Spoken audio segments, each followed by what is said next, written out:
ಬೆಂಗಳೂರಿಗೆ ನೀರು ಕೊಡಿಸೋದೇ ನನ್ನ ಕೊನೆ ಆಸೆ ಅಂತ ಹೇಳಿದ್ದಾರೆ ದೇವೇಗೌಡರು. ಈ ಡಿ ಕೆ ಶಿವಕುಮಾರ್ ಈ ಕರ್ನಾಟಕ ರಾಜ್ಯದ ಬೆಂಗಳೂರಿನ ಚರಿತ್ರೆಗೆ ಒಂದು ಇತಿಹಾಸ ಬರೆದಿದ್ದಾರೆ. ನಾನು ಮಂತ್ರಿ ಆದ ತಕ್ಷಣ ಇರಿಗೇಷನ್ ಮಿನಿಸ್ಟರ್ ಮತ್ತು ಬೆಂಗಳೂರು ಮಿನಿಸ್ಟರ್ ಆದ ತಕ್ಷಣ 6 TMC ನೀರನ್ನ ರಿಸರ್ವ್ ಮಾಡಿಟ್ಟಿದ್ದೀವಿ.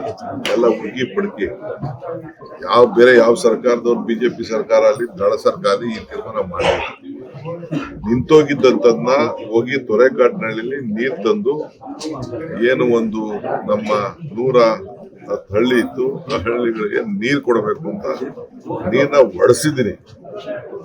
ಎತ್ತಿನೊಳೆಯಿಂದ ನೀರ್ ಈಚೆ ತಂದಿದ್ದೀನಿ.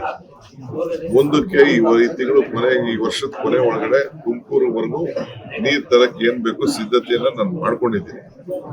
ಆಯ್ತಾ, ಇದು ಕಾಂಗ್ರೆಸ್ ಪಕ್ಷ ಒಂದು ಸಂಕಲ್ಪ, ಇದು ನಾವು ಮಾಡಿದ್ದೀವಿ.